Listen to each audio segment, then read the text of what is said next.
ជំរាបសួរក៏សួស្ដីទៅពុកម៉ែបងប្អូនទាំងអស់គ្នាថ្ងៃនេះជួបខ្ញុំទៀតហើយថ្ងៃនេះខ្ញុំនាំអ្នកនរគ្នាមកបេះភ្ញៀវហើយសម្រាប់ទីតាំងភ្ញៀវនោះគឺនៅខាងខេត្តបាត់ដំបងណាបើហានិយាយចំទៅនៅខាងកន្លែងគេជីនារីខាងអូដំបងហើយភ្ញៀវដល់ពេលនេះទៅដល់បងប្អូនអើយខ្វាកមែនតើនិយាយទៅឲ្យទៅដល់ចកាហ្នឹងគឺឃើញឯនឹងខ្វាកហើយមកដើមវិញផ្លែចង់បាក់មេចហើយតាំងពីគល់តាំងពីនៅក្រោមរហូតដល់លើហ្មងណា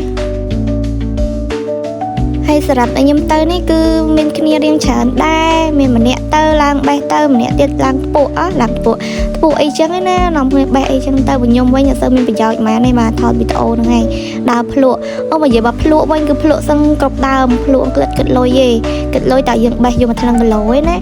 ភ្លក់អស់ហើយយកមកឆ្អែតហ្មងនិយាយទៅអត់បានទៅដល់ចកាដូចថាអញ្ចឹងគឺដាក់មកឆ្អែតហ្មង